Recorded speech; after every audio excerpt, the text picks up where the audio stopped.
Welcome to Risking Enchantment, a podcast about art, beauty, and the Catholic faith. Hosted by Rachel Sherlock. Hello and welcome to the first episode of Risking Enchantment in 2019. I'm very excited this episode to be co-hosting with my wonderful friend Chloe Colla. Hi everyone! And probably the best way to start this is to just give a little introduction. If Chloe, you want to say who you are and Sure. how we know each other. So I'm Chloe and I live with my husband in Cumbria in England, and I know Rachel because we both did the same master's degree in Viking and Anglo-Saxon studies at the University of Nottingham, and we were both in the Catholic Society there. Yeah, it was an incredible year for It was. both of us. We made a lot of friends that year, so... We did. Shout out to you all! Yes, they're definitely listening because we forced them to. We do. And we are currently podcasting. I said in the last episode that I jokingly said I was going to take it on the road, but I am literally in a different country right now. Yeah. Because I am currently in Cumbria with Chloe. And we're just back from a trip with a group of friends where we went back to Nottingham and we stayed in a cottage on the grounds of Newstead Abbey, which was beautiful. And it got me thinking about Romanticism because Newstead Abbey was once owned by Lord Byron, who is kind of the sort of looming figure overall of Romanticism. And also, as Chloe pointed out last night, the Lake District in Cumbria is also one of the most important places in English Romanticism. So that's what inspired us to begin this January episode of the podcast. I messed up the word January there because it's really, really early in the morning, and we've been up even earlier than this. We have. Preparing. And we're also pretty sick at the moment. Yeah, I will just apologise now for my throat. It's not in the best of health, but you'll have to forgive it. And probably the same with mine at this point. So hopefully we'll be coherent. We're really working on that. But we're very excited to be doing this episode of the podcast. So I think the first thing that I should probably do is give a little bit of a background about what is Romanticism and the kind of tropes and genres and aspects of it that you find particularly in the literature. So Romanticism was a movement of literature, poetry, music, painting, couple of also approaches to education. It was generally a cultural movement that began in the late 18th century and moved on into the mid 19th century. It began in Germany and then moved across to France and then England. And it is one of those times of creative expression that has really molded our popular culture landscape, our conceptions of art and self-expression. So what Romanticism is, I think it can be quite tricky for people to get a grasp of it because the word romantic is so kind of firmly entrenched in modern culture as being specifically about romantic relationships as opposed to platonic relationships. And that is, to an extent, an element of Romanticism, but it's not really. The word Romanticism comes from a medieval word, which still kind of lingers in the French roman, meaning novel. It essentially just means stories. But in the medieval time, they specifically meant stories about adventures and knights and damsels in distress and... Yes, think King Arthur. Yeah, exactly. They're all romances. And so the Romanticism of the 18th and 19th century was actually... it comes as a bit of a pushback against the scientific rationalism of the Age of Enlightenment. It's a kind of odd combination because it is a very political and, to a degree, scientific movement, but it kind of, it seems to be coming from a place of frustration where the world is reduced to a sort of scientism. And so the romance authors and the romance poets were looking for something that was more to do with emotions and passions, and that there is more to understand about the world than just scientism. And in the same way, they kind of were pushing against progress and industrialism, and instead they turn to the natural world, and they are looking at nature as a force, as pretty much something to worship. Although the thing that Romanticism worships the most is the imagination itself, and the ability for man to express himself to higher planes. They kind of focus more, as we said, it kind of pulls a lot from the medieval, and it's kind of one of the few movements that starts to place the medieval over the classical, which is not something you see that often. And that actually comes into why Chloe and I know a good bit about it, which is because we studied medieval studies. The Romance period is actually in some ways a development of those themes that began in the medieval period. Yeah. And yeah, so that's kind of the background. Like I said, that goes into some of the sort of recurring elements that you see in a lot of the literature: exploration of nature, the revival of the medieval, a sense of looking back instead of looking forward. And then there's a couple of other really, really important things. One is the transcendent and the sublime, which is that, and that's really closely linked with nature. So it's that idea that you can reach a state that is transcendent of your everyday life, through your emotions and through your encounter with nature. And tied into that is the other one, which is the heroic individual. So it is looking at the individual as the agent of change and the agent of its own self-expression, and the ability to reach the sublime, which is actually where it kind of comes into a bit of trouble. Well, there's a couple of elements. It comes into a bit of trouble with Catholics, which is that although it is about trying to reach the sublime, in some ways they are trying to reach it without God. There's a lot of atheism associated with Romanticism. It's strongly linked with the French Revolution. Percy Shelley, who is one of the big proponents of Romanticism, famously wrote an exposition called The Necessity of Atheism.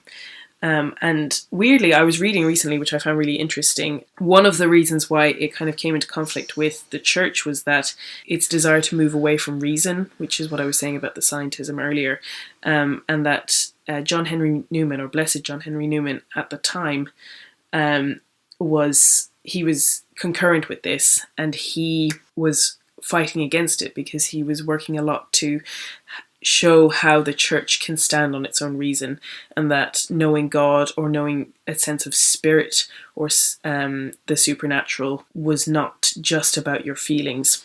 I think we can have a lot of comparisons with modern life now, which is that sense of spiritualism, and it's how I feel, and it's not about a concrete reality that I can engage with. So it's not necessarily particularly it's definitely not pro church and dogma in a lot of the writing, but it also has it's interesting because it has a bit of a fascination with Catholicism, because it looks to the past, it looks to the sort of both the past and the exotic, in terms of like, particularly in the English Romantics, what's not English.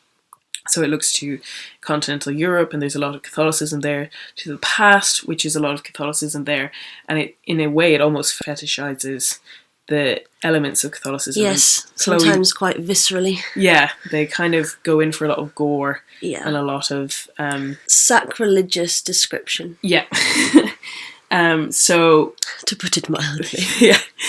And so I think a lot of Catholics can be a bit put off by this, and they don't want to engage with it, because the Romantics seem very suspicious of Catholicism. But I think, weirdly, we can essentially kind of do a reverse on themselves and say, well, we can be wary of the Romantics, but we can be very interested in them too, and pull what's interesting to us out of what they're talking about. Yeah, absolutely. And particularly because like I said, their desire to reach the sublime is something that can actually be really linked with Catholicism.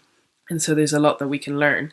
And it's honestly, I mean, I think we're gonna specifically talk about literature in this particular podcast. We could talk a lot about poetry, and obviously there's also painting and music, but I think we're going to focus on books for this one. There's also a particularly Gothic bent to the works that we've chosen. Yeah, so to just clarify, Gothic literature is a subset of Romantic literature, and to an extent those two terms are used relatively interchangeably. And Gothic is essentially Romanticism, but with a bit more of the macabre. It's a bit more of the horror and terror. And it also, to me, is a genre that contains some of the most iconic and most culturally important works of literature. And the ones we're going to be talking about will be familiar to most people. Frankenstein, Dracula, all of those. But it also contains all of those really... in some ways, it was the first genre of trash novels.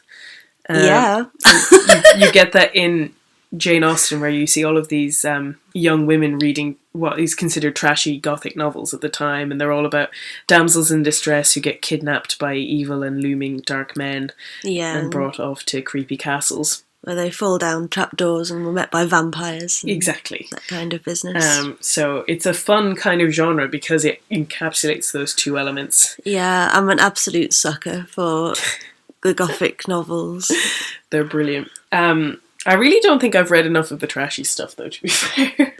No, there's it varies a lot. I mean, the plots are very similar, but the sort of feeling of the different novels varies a lot. Phoebe, who I'm sure you've heard on the previous podcasts, has been working her way through, I think, is it The Mysteries of Udolpho? Oh, is she really? That's quite the undertaking. Yeah, she's been really struggling, and she's a very fast reader, so she's been really struggling with the swooning ladies and the pearl clutching.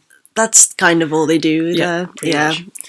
But yeah, we're going to talk about it because I think, especially for Catholics, and obviously for anyone reading, but there is so much to be taken on board with what's discussed in some of these Gothic novels. There's really a lot that can be really edifying. And the first one that I'm going to talk about was honestly a really profound experience for me to read, which was Frankenstein. The books that I'm going to talk about are mainly the sort of famous monster novels. And I think the thing that I find most fascinating about them is that they're so famous and they're so well known and they're so completely misunderstood. I feel like everyone is getting these monsters not just secondhand but thirdhand. So the books I'm going to talk about are Frankenstein, Strange Case of Dr. Jekyll and Mr. Hyde, and Dracula. And I know for a fact that my main experience of getting the story of Dr. Jekyll and Mr. Hyde when I was younger was through a Looney Tunes Tweety and Sylvester cartoon in which Tweety Bird drinks a chemical formula and turns into a hulking, angry version of Tweety Bird. Oh my goodness, I think I saw that as a child. Yeah. And you know, I don't think I've ever seen... So, like, the image of Frankenstein as the sort of hulking, grunting, green, square-headed man is from the Boris Karloff films, and I think also from the stage plays. But it's not particularly accurate to the books. But I never even saw those. I saw, like, Young Frankenstein, which itself was a parody of those movies. So I'm not even getting the secondhand version. I was getting the, like, parody of the secondhand version. Amazing. So... yeah, I just think whenever I come to read these books, it's like, oh my gosh, this is so different to anything I read or experienced before in terms of what those characters actually are. I think the closest one is Dracula. I think the Dracula was the one that I kind of was the most correct about, because he's the one that's actually sort of straightforwardly evil.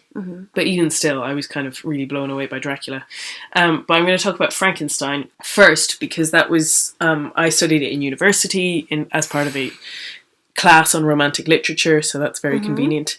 But it really was a really powerful experience, and I think you're probably even more familiar with it than I am. Frankenstein. Yeah. I did it at A-level, Wow. and it was kind of my first introduction to the Gothic, and having read it, I was completely sold on both it and the genre. Yeah. And it remains one of my favourite books of all time. I've read Dr. Jekyll and Mr. Hyde. Mm-hmm. I'm not as familiar with it as you are. I flippin' love Dracula. Chloe was the one who convinced me to read Dracula, so... It's one of my proudest achievements. Yes. And I'm also going to chip in, as well as talking about those novels, I'm going to chip in with some information about Matthew Lewis's The Monk. Mm-hmm.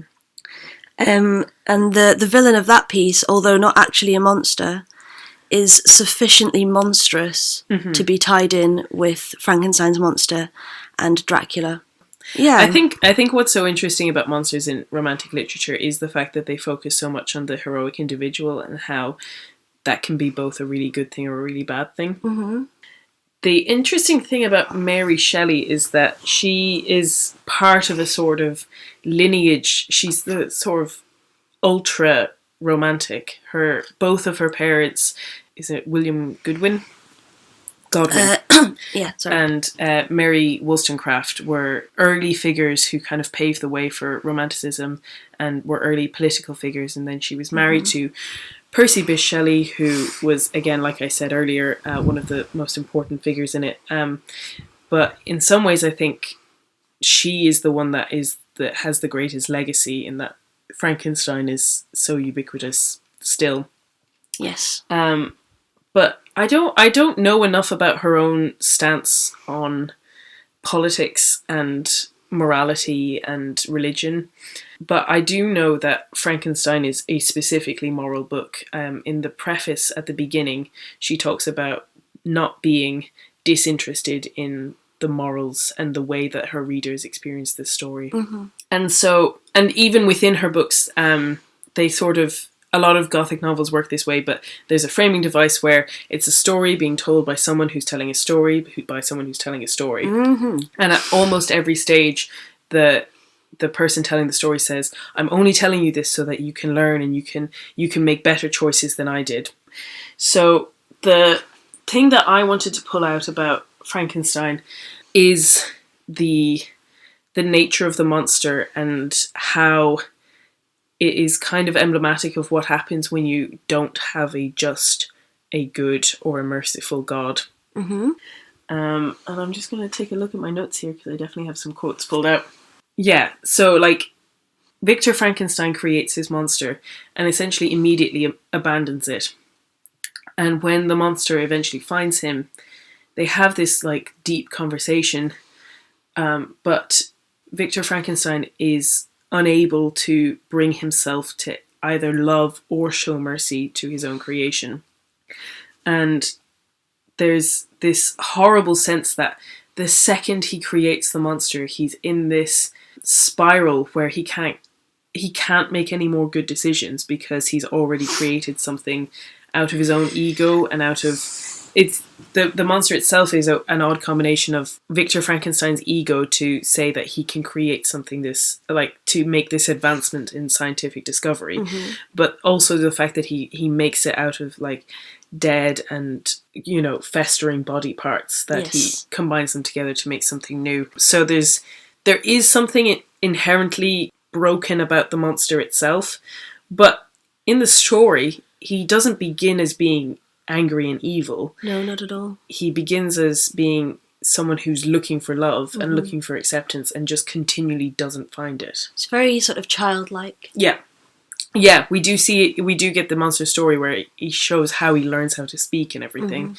So like the first experience Victor has of his monster is to see it and just be horrified and run away. And there's a quote later in the book where the monster says, "There is love in me, the likes of which you've never seen. There is rage in me, the likes of which you should never escape. If I am not satisfied in one, I will indulge the other." Which is such a powerful idea that if we cannot express ourselves in love, we will switch to another mode of expression. Yes. And then, like I said, it's also, I think, even more importantly than that, the monster spends so much of the book trying to communicate with Victor and to reconcile himself to his creator and to make himself appealing to his creator. And there's this real back and forth where he does that, and then Victor is kind of unsettled by him, and then he gets angry. I was reading an excellent article about it, which I believe was in Dappled Things, which was talking about how this is an example of what happens when we cannot commune with our creator. If God didn't let us approach him, that we would be in this constant state ourselves. So the quote is, "Like Adam, I was apparently united by no link to any other being in existence, but his state was different from mine in every other respect. He had come forth from the hands of God, a perfect creature, happy and prosperous. By the especial care of this creator, he was allowed to converse with and acquire knowledge from beings of a superior nature. But I was wretched, helpless, and alone." Wow. It almost speaks to a sort of like deistic view of the world. Yeah. Of just being created. No one's, you're not perfect. You're abandoned after the moment of your creation, essentially. Absolutely. And there's no... It shows the necessity for a personal and an incarnation. That there is a person that you can encounter who created you and who wants to interact with you and actually like acquire knowledge from, which is so interesting because the monster essentially acquires the ability to speak and understand by watching other people, but he's watching from the outside, he's not interacting with them.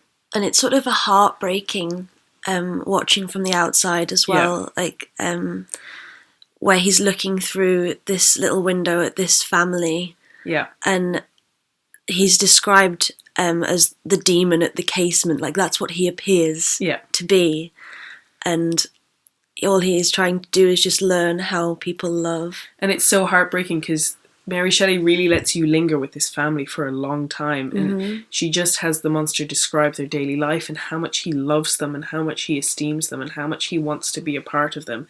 And then you're kind of rooting for him to go and talk to them and be with them. And you almost believe it. And you're like, I think they'll see him, I think they'll love him. And then he does, and they're horrified and they run away and they never come back, and it's just so heartbreaking. And he doesn't really know why. Yeah. He's not quite sure why he's so abhorrent. Yeah. To so many people who see him, and particularly Victor Frankenstein, who created him. Yeah. He has this real sense of pathetic loneliness, and there's this really heartbreaking issue where he's asking Victor Frankenstein, you can leave me alone, it's fine if you don't want to have anything to do with me, but make me a companion, make me an Eve. And Frankenstein kind of goes back and forth on this, like, yes, it's the compassionate thing to do, but then he's essentially creating a race of these monsters that have so much power and will probably also feel the lack of communion with their creator. Yeah. And like I said, there's that sense that he can't make a good decision in that situation, but it's the flaw of his own pride, the pride that he wanted to be this creator and this scientific innovator. But he doesn't actually want the responsibility of it. Yeah. And then the last point I was going to make was actually that, to me, Frankenstein is one of the most pro-life books that I've ever read. And I think it's not surprising that Mary Shelley wrote it because she was so surrounded by death. Her own mother died giving birth to her, and she in turn had many children die, either in childbirth or in early infancy. And you can just feel this sense that she has of life itself being worth preserving. And the monster again says, and he just has this endless stream of cruelty shown to him. And this is not to say, like, if you read the books, that's absolutely true. He then does monstrous things. He kills innocent people, and he conducts himself in ways that are deliberately trying to hurt other people. So it's not just that, no, we never, like, the monster is really Victor Frankenstein. The point is that they're both in their own ways monstrous, and there is a duality there. But it's not just that one was nice and the other was not. No. But he has this quote where he says, "Life, although it may only be an accumulation of anguish, is dear to me, and I will defend it."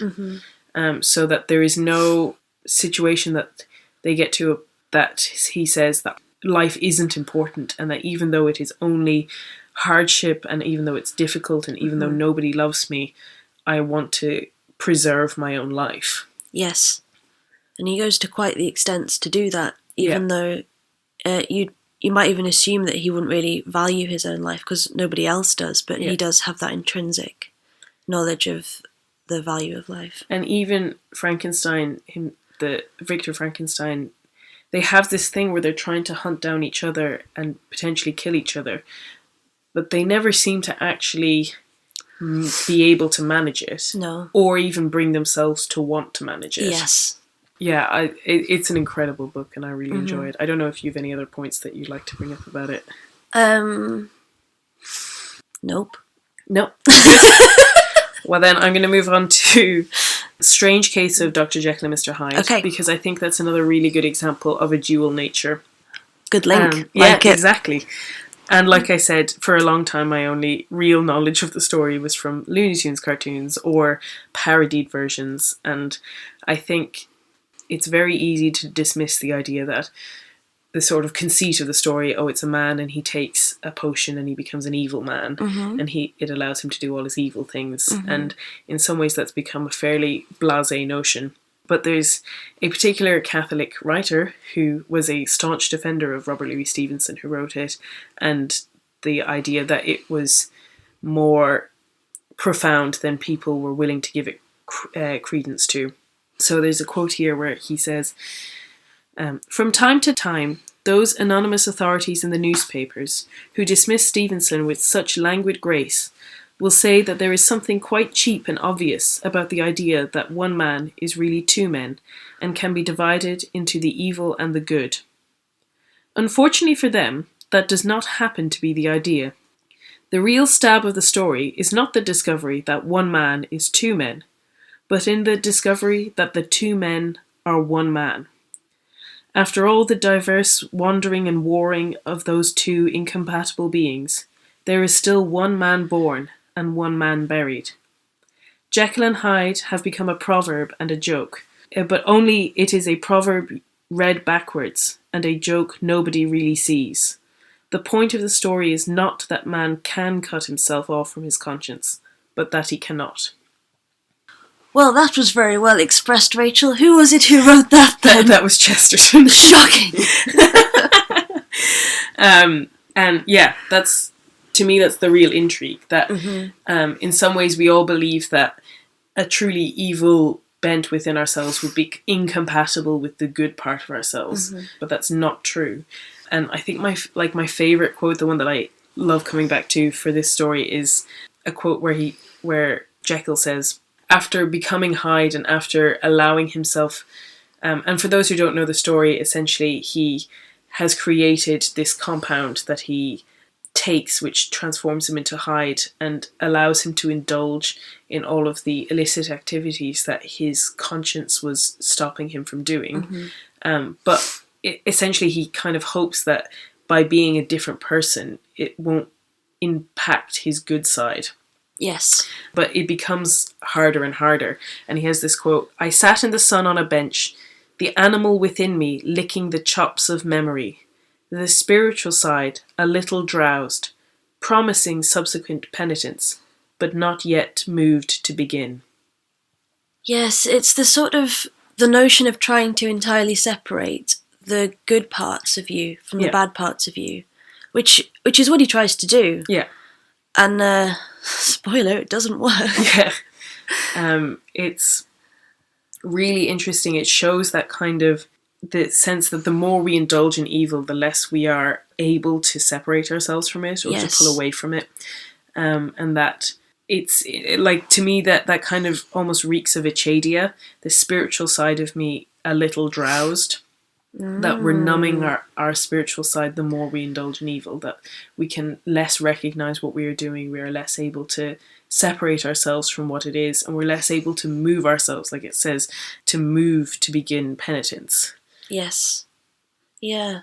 So the activeness is to do with the animalistic and the evil side, and then the spiritual side of him is just kind of a bit lazy at this point, and so it's difficult to move against the animalistic side. Yeah, and then and I'm going to come back to the rest of Chesterton's quote, which is following on from what he said earlier, but I think is so interesting, is that when we are in that situation, that's when Satan can trap us. And because in the story, essentially, he's using a particular compound and it stops working, so he runs out. And when he tries to make it again, he finds that it doesn't work and that there must have been some imperfection in the original compounds that he used that he can't replicate. And he begins to get stuck in the side of Mr. Hyde. And so in this part, Chesterton is responding to another author called E.F. Benson, who I would say also writes very excellent ghost stories. But Chesterton he says scornfully that it would have done just as well if Jekyll had taken a blue pill. It seems odd to me that anyone who seems to know so much about the devil as the author of Colin should fail to recognise the cloven hoof in the cloven spirit called up by the Jekyll experiment. That moment in which Jekyll finds his own formula fail him, though an accident he had never foreseen, is simply the supreme moment in every story of a man buying power from hell. The moment when he finds the flaw in the deed. Such a moment comes to Macbeth and Faustus and 100 others, and the whole point is that nothing is really secure, least of all a Satanist security. The moral is that the devil is a liar, and especially a traitor, that he is more dangerous to his friends than his foes. Absolutely. Which will shockingly be revisited when I start talking about the monk. Yes. Because that happens to someone else. Yeah, I think in Romanticism there is that, like I said, in Frankenstein there's that sense where you've gone too far. And, yes. And that it's so hard to come back from that. Yeah. He mentions Faustus, Dr. Faustus, and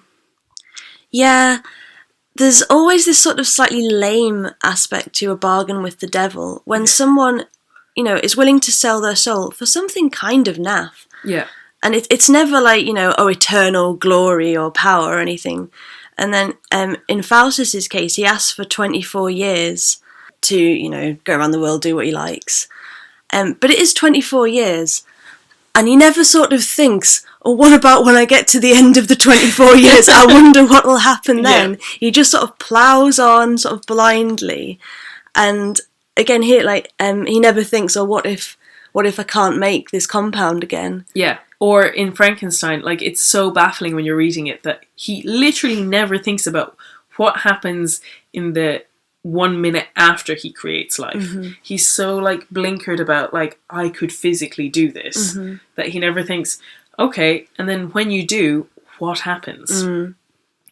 It's funny because it does seem to be a recurring theme that they just don't think beyond their desire, and the consequences of it, and then what they're going to have to deal with the second after it's achieved. Yeah, I love it. And then, which kind of brings me to the last one that I'm going to talk about, which is Dracula. And actually, this ties in really well, although it's less a theme of Dracula, but as a Catholic reading Dracula, I think it's a really strong experience, which is that throughout Dracula, you have all of these nice, good Protestants coming up against supernatural evil force, and the only thing that they have to protect themselves is Catholic accoutrements. Yes. And they never seem to question that. They never go further and go, oh, well, maybe there's something in this. They're all kind of scared of it. Yeah. But implicitly trusting in it, and kind of because they think we've literally got no hope. Yeah. This is what we're trusting in, but at the same time we're terrified of it. There's two sections of Dracula that really stick out to me in that way, and I imagine you're about to talk about them, so I might not jump in. I've got a big quote here, which is, it comes at the start, so there's a lot at the end, mm-hmm. but at the start, Jonathan Harker, who's the lawyer who gets sent to Dracula's castle, he's on his way there and he has this huge feeling of dread, and it's getting spookier and creepier, and this old woman has given him a crucifix, and he is a good Protestant, so he doesn't believe that sacramentals have any value, but as the story goes on, he's relying more and more on this crucifix, and it's so funny because it's so obvious that they just don't want to engage with the Catholicism. Mm-hmm. I will give a heads up that Dracula is a fantastically good book for using Catholic elements, but in the wildest ways and without understanding them at all. So the quote is, "Bless that good woman who hung the crucifix around my neck, for it is a comfort and a strength to me whenever I touch it. It is odd that a thing which I have been taught to regard with disfavour and as idolatrous should, in a time of loneliness and trouble, be of help. Is it that there is something in the essence of the thing itself, or that it is a medium, a tangible help in conveying memories of sympathy and comfort? Sometime, if it may be, I must examine the matter to try and make my own mind up about it." And he literally, never questions. He never questions it again. I actually forgot that he'd resolved within his mind to look into this, and then just doesn't. That's hysterical. Yeah, because he's just oh, this is actually powerful and helpful. I'll think about it later. yeah, and then just doesn't. Yeah, and it gets even further, because then towards the end they're doing all kinds of things. So Van Helsing is using every Catholic item at his disposal, to the point where he, you can't see me, but I'm putting it in inverted commas, gets a dispensation to grind up consecrated hosts to put in cement to block up a tomb. Yeah.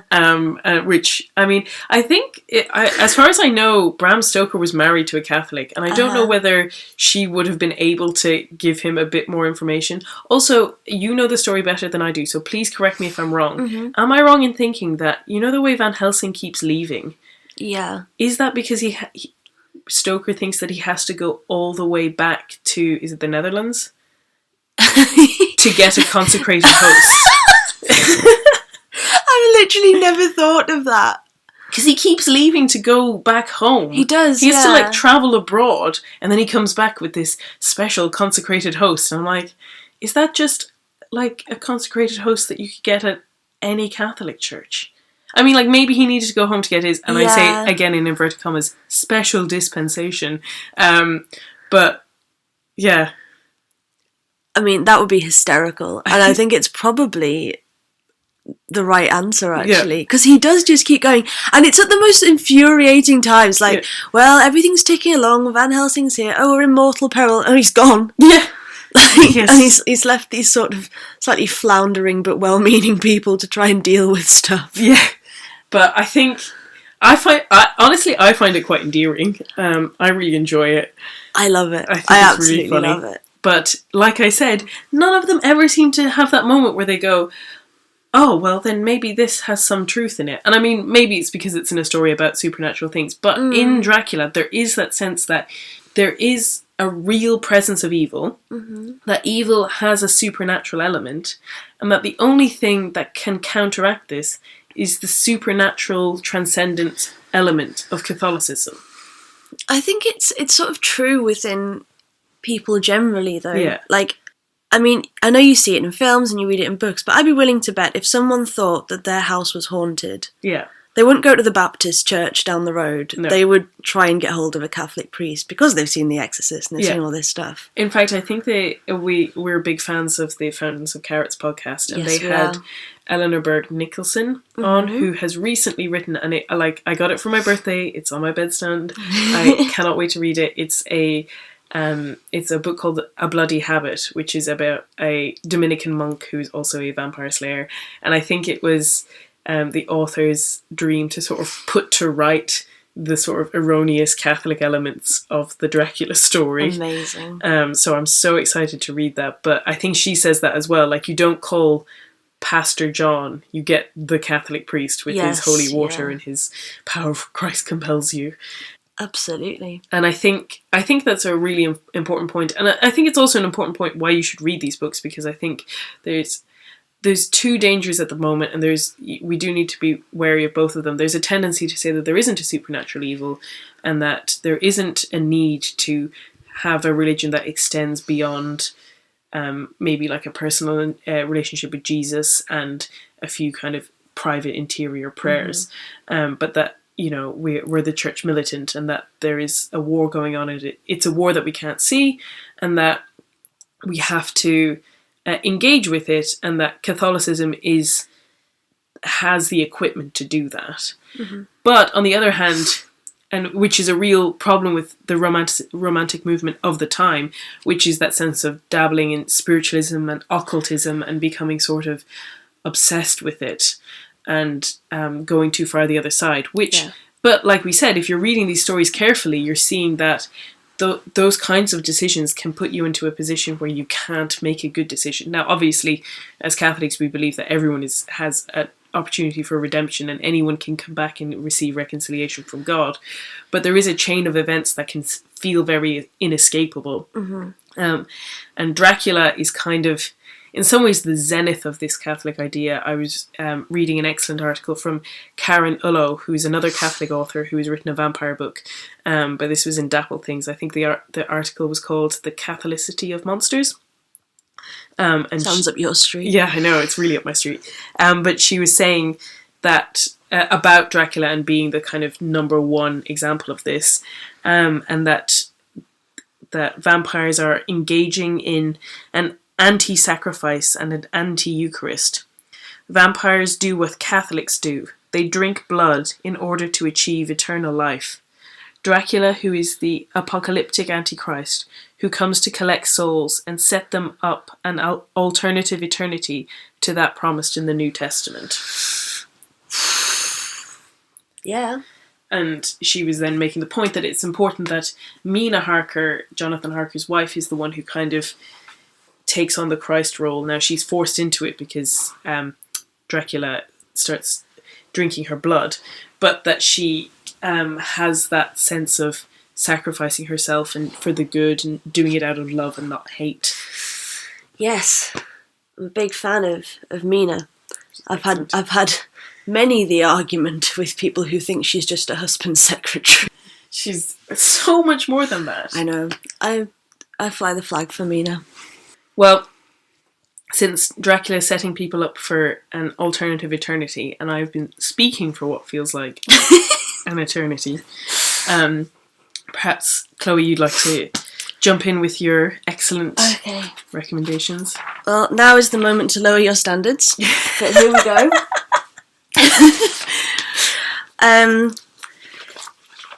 I'm going to talk about The Monk by Matthew Lewis, not the bloke who plays Neville Longbottom, but in fact Matthew Lewis of the sort of late 18th century. I would also say that as a Christian and a Catholic, when you're reading about Romanticism, it gets a bit confusing between C.S. Lewis, who wrote a lot about Romanticism, and Matthew Lewis. Yes. You just read Lewis. Very different people. Very. So The Monk, in classic Gothic novel fashion, is set in 18th century Madrid in a Capuchin monastery. So before you go anywhere else, we're definitely in Catholic land here. Yes. I think we were in Catholic land by the title The Monk. You're not wrong, Rachel. So the main character is this monk called Ambrosio, which, despite what various book covers would have you believe, is a young, very attractive monk who is an incredibly charismatic speaker. He preaches very well at Mass, and he's supposed to be a good confessor. And he gradually, although he wasn't really great to start with, but he gradually, through the novel, becomes the most obscene monster. And it's quite a disgusting book, you know. Chloe has been trying to convince me to read this book because she says, and I quote, "It's one of my favourite books." But every time I see her pick it up, she reads a bit and goes, "I always forget how disgusting this is." It's really not nice. Like, there was some quotes that I wanted to pick out to read on the podcast, but guys, I just can't do it to you. It's grim. It's really, disgusting, quite literally. So, it begins with him being this incredible preacher, and within confession, this young nun confesses to him that she's pregnant. And he, classic non-Catholic writing about Catholicism, breaks the seal of the confessional, tells the prioress, who has her dragged to a dungeon to die. So, starts off, he's not your favourite guy. But it gradually becomes worse and worse, and ends with rape and murder and incest and all this lovely stuff that everybody's always a big fan of. And that comes up in a lot of Gothic novels. It's almost a trope. But I was looking up various ideas about the Catholicism within the monk, and it's generally considered to be a very anti-Catholic novel. But I read The Monk and Frankenstein and Dracula when I wasn't yet Catholic, but I was attending Catholic church with my now husband, and I sort of began reading it when I was about 16. And the Catholicism within it really appealed to me. I was like, oh, that's what I see at Mass, and then they're grinding it up for to sort out a vampire's grave and this kind of stuff. And it really appealed to me. And through The Monk, there's all this Catholic stuff, but it's considered extremely anti-Catholic because Ambrosio and his sort of demise into ultimate sin is supposed to be forced upon him by the strictness of the Catholic Church. Yeah. So I found an article which isn't my favourite, as Rachel found out before this, but the lady writing this article attributes Ambrosio's demise to the smells and bells of Catholic mysticism and superstition, and simultaneously quotes, "Ridiculous religious prejudices, oh blush, Ambrosio, blush at being subjected to their dominion. Throw from you these terrors and dare to be happy." And that quotation comes from a character in the book who turns out to be an instrument of Satan, a demon in disguise, who is there pleading with Ambrosio to reject his Catholic faith and just enjoy himself. Yeah. Which he then does. And that leads to his demise. Yeah. So really, what is thought generally by people to be Catholicism causing people to fall into sin is actually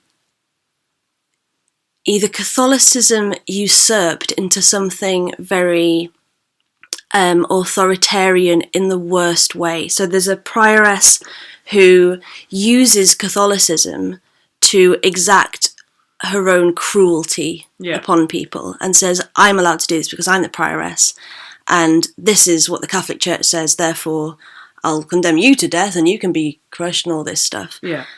Or there's literally these people like Ambrosio, who's said to be the strictest and most devout monk in the order, apart from chastity. Oh. And then it very much goes to apart from most of other things as well. Yeah. But it's his rejection of the Catholicism and of the very strict rules of his order that actually causes his demise. Yeah. I think perhaps, because I don't think Matthew Lewis himself was attempting to be pro-Catholic. No. But you're right that they sort of almost fall into it. Mm-hmm. But I think in some ways, I think it's because I guess the demand of Catholicism, or more the aspiration of Catholicism, is so great. Like, it's to be a saint, that when you get it wrong, you get it so wrong. Yes. And I think even like I've been reflecting on this in terms of the incredible and awful abuses within the Catholic Church at the moment, which, I mean, in our own shame, actually managed to sort of reflect what's happening in the Gothic horrors of the monk. It's there's a lot of parallels. Yeah, which would actually be a really interesting kind of one to draw out and tease out a bit more. But there is that sense that almost when it's good, it's the best, and when it's bad, it's the worst. In a way, because it aspires so high that you're reaching that. And like Chesterton said, that there's that kind of satanic element that seeks to pull you down just in the moment of your hubris, that like you think that you can reach this. But I guess what the Romantics were kind of missing was the sense that the reliance on grace and the reliance on God's help, and not just your own ability to achieve perfection. Yes. And that, there's that kind of inward looking as opposed to outward looking. in the heroic individual. But yeah, I think that's really interesting. Maybe you'll convince me to read The Monk. Yes, I mean, there's your classic sort of dashing hero who runs in at the end, and actually doesn't do that well, but anyway, he does save most people. Kind of has a big whoops, but never mind. And there's the sort of clandestine meetings of dodgy monks and nuns and this kind of thing. And there's a good bit of quite visceral horror, like literally repugnant horror. And it is very religious paralleled. And there's in some ways certain people's suffering looks very Christ-like and sacrificial, and other people it's just a real twisting of Catholicism. And you can just tell, like there's a quote here from a guy called David Salter, who says that the monk assumes a readership that is modern, enlightened, English and Protestant, and it understands the Gothic world in which the story takes place as one which is medieval, barbaric, superstitious, and above all, Catholic. Yeah. And there's certain That's things... really key, isn't it? Yes, it's really, really key. There's certain things in it that a sort of Protestant view, or a view of someone who is a bit wary of Catholicism. Yeah. They'd pick out the main things. So, seeing the images of saints as being idolatrous, or looking at the Virgin Mary, and it really twists it with Ambrosio. So he really looks at Mary with lust and with possession. Yeah. And it makes us uncomfortable reading for a Catholic, but you can just see how that's a really easy thing to twist with sort of a love of and adoration of Mary from a pious monk. Yeah. And you just put an evil twist on that and it becomes something really abhorrent. Yeah. And that's what they go with. Yeah. But again, it's that twisting of Catholic truth rather than Catholic truth is this. Yeah. And I think there's something in it. So, like, in the Romantic period, like I said, nature plays a really big role. And in my mind, there's a huge amount of, like, that's where the idea of, like, pathetic fallacy comes out, where the world around you reflects how the inner state of your soul, where, there's, like, if you're having a moment of intense crisis, you're probably at the top of a mountain when it's raining. But in a way, that's why Catholicism works so well in this, because it's the outward demonstration of an inward spirituality. Nice. Yeah. Never thought of that. It's really great. Because everything is so outwardly expressive, that the Catholicism works that way, because you have all of these, like she said, bells and smells. You have these kind of public expressions of your faith. Very physical. As opposed to a more Protestant, private and personal expression of faith. But yeah, there's that. I really like that idea that they just don't. They kind of really intrigued by the Catholicism, but they really don't understand it. But actually, in the podcast that we were talking about with Fountains of Carrots, Eleanor Nicholson makes a really, really good point, which I'd never really thought about, which is that it's almost the don't think about pink elephants trope, which is that these Gothic novels actually brought in some more favour with Catholicism because people were more familiar with it, because they were reading about it, and because they knew vaguely, in a sort of approximate term, these expressions and these ideas. Made it less other, strangely. Yeah, which I think is really interesting. And I unfortunately I didn't get time to read it, but there was a really interesting article that I glanced over before this podcast, which was talking about how Gothic and Romantic literature contributed towards political movements for Catholic emancipation at the time, which is really interesting, because there is obviously a genuine and needed focus on Romanticism's link with the French Revolution, which was kind of a low point, certainly for Catholicism in France, but that there were other elements of it as well. So I think what we're saying in total is that while there are definitely elements to be kind of wary of or to be looked at critically, there is so much to be learned and so much to be taken from some of these great Gothic and Romance novels. Absolutely. Yeah. Wonderful. And yeah, we're almost at an hour, so that means that It's flown by. Probably not for you because you're sitting on the floor. I'll be alright. So I think the only thing we have left to do is to ask our final question of the podcast, which is, tell us about something that you're enjoying at the moment. Well, Rachel, I have really been enjoying of late, and I watched it, it's a film, and I watched it twice, but it's sort of just been lingering in my mind for a month or so, and that is You've Got Mail. I love that movie. I do! With Tom Hanks and Meg Ryan. It's my favourite romantic comedy. Yeah. Romantic in a very different sense. With a small R. Yeah, that's how you can tell the difference. When we're talking about romanticism, it's the capital R romanticism. Yeah, that's when we're being highbrow. Yes. And You've Got Mail. But I knew this film as a child or a young teenager, and I used to watch it a lot, and I quite liked it in the same way I quite liked a lot of those type of films.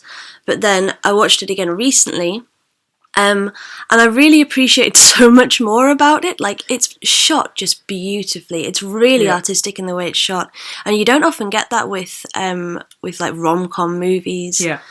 And it's really witty and joyful, and obviously there's the little bookshop, which is very appealing. It is very appealing. Even the big bookshop, like, I know obviously we're rooting for Meg Ryan's little bookshop. Yeah. But like, even Tom Hanks's big corporate bookshop manages to look relatively appealing. It does. And the characters are just so, like, whimsical, and even the ones that, like, the bad characters are just hysterical. Yeah. Like, there's some one-liners that you can just quote unquote. Yeah. And then Tom Hanks is such a troll in it, because he's just like, I won't spoil the plot, but he knows something that Meg Ryan doesn't, and boy does he milk that. Yeah. He just winds her up, and she's always thinking, like, what's he on about? Like, he can't possibly know, and that kind of thing. I think You've Got Mail is a really good example of a rom-com done well. Like, it's not crude, it's not crass, it's just... It's a real kind of pleasure to watch. It's wonderful. Like, I think they kiss at the end, and that's like, that's a woo bit. Yeah, that's the very exciting moment that we've been building up for the entire movie. From a distance as well. You don't even like. Oh yeah, no, it's very in that way. It's very Jane Austen. Yes, it is. But yeah, I really do enjoy that. It is. What have I kind of want to say one, but I've only really just started it, so I don't know whether I can give it like a full stamp of approval yet. But I'm actually reading a book called Frankenstein in Baghdad, which I would love to... Maybe once I read that and The Bloody Habit, I can do like a summary of like new versions of those Gothic novels.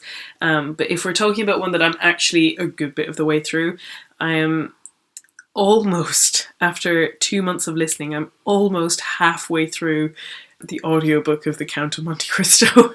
Wow.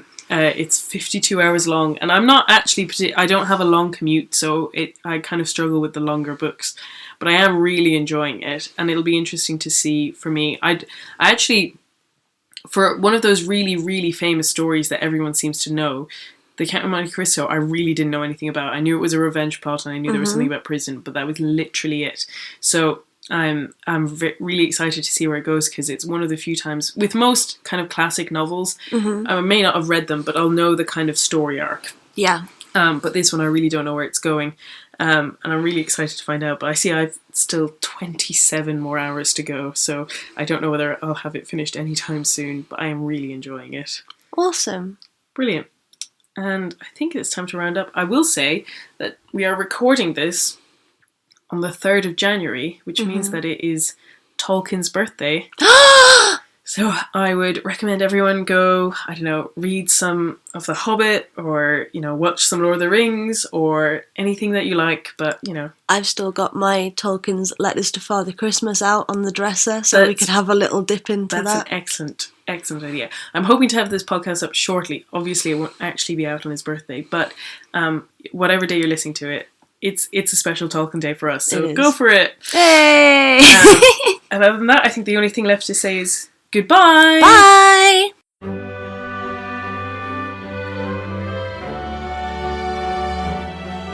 This has been Risking Enchantment. Music by Kevin MacLeod. You can follow me on Instagram and Twitter with the handle @SeekingWatson. And you can find out more about me and the podcast at rachelsherlock.com. Thank you and God bless.